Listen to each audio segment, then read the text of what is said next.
Hey guys, welcome back to Monday Matinee. Today I got a movie that will ignite your mind and spark a deep fascination with history and human ingenuity. I'm talking about Oppenheimer. In Oppenheimer, Christopher Nolan masterfully delves into the life of J. Robert Oppenheimer, a brilliant theoretical physicist who played a pivotal role in the development of the first nuclear weapons during the Manhattan Project.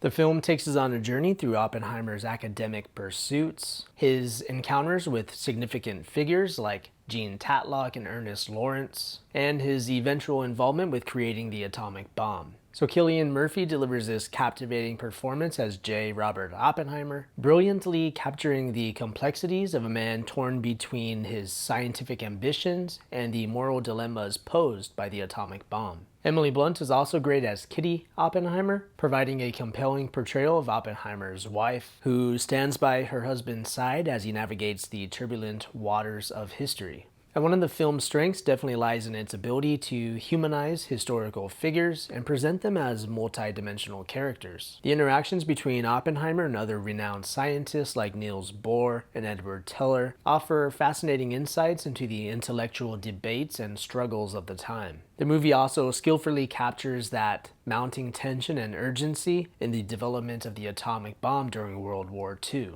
The so-called Trinity test, the first detonation of a nuclear device, becomes a pivotal moment that culminates in the climax, showcasing Nolan's expertise in crafting intense and visually stunning sequences. However, Oppenheimer is not without its shortcomings. While the film excels in offering this intimate portrayal of its protagonist, the big build-up to the detonation of the atomic bomb feels slightly underwhelming. The explosion itself, although artistically shot with practical effects, lacks the impact that one would expect from such a momentous event. It doesn't quite live up to the accounts told of that explosion. In fact, Nolan chooses to take this impressionistic approach and cut the sound almost altogether of the explosion until you hear the shockwave that eventually catches up. Another small issue is that the film spends a significant amount of time at the AEC hearings, which becomes a central plot point. And this was to explore the background and the associations of Oppenheimer. And this is also coupled with a Lewis Strauss confirmation hearing. So while the hearings add a layer of tension and moral introspection, it does slow down the film's pace, and at times it feels like it overstays its welcome.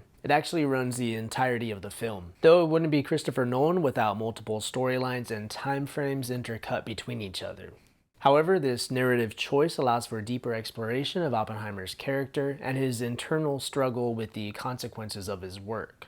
And during this Atomic Energy Commission hearing, we really get to see Robert Downey Jr. shine in a role that isn't Marvel, and it's just a treat for all of us. I can definitely see some acting noms come this way with Murphy and Downey Jr. But technically, Oppenheimer is a visual masterpiece, a cinematic marvel. Shot using high-resolution IMAX 70mm film, Nolan's visual storytelling expertise really shines through, offering breathtaking images that really transport the audience to those pivotal moments in history. Nolan's always a fan of shooting large format because he states that it helps the screen disappear, because you have the image in your peripheral. So it's also important to make sure you have a good seat while seeing this movie. Another thing I really enjoyed was the movie's score. The composer, Ludwig Göransson, don't know how to say his name, returns after Tenet, and his score perfectly complements the film's narrative, enhancing emotional moments and intensifying those action sequences. However, much like Tenet, the sound can be at times a little bit overbearing, especially during the simple dialogue scenes.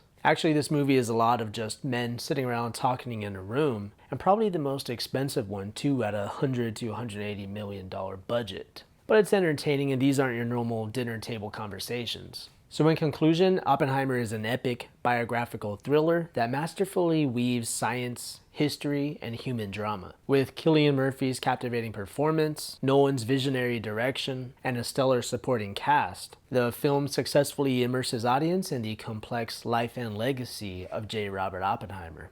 And despite some minor flaws, Oppenheimer is a thought-provoking, visually stunning cinematic experience that demands to be seen on the largest format possible. Though I think in the US there's only 19 theaters with true 70mm capabilities. But standard IMAX will do. For letter grade, Oppenheimer earns a solid A.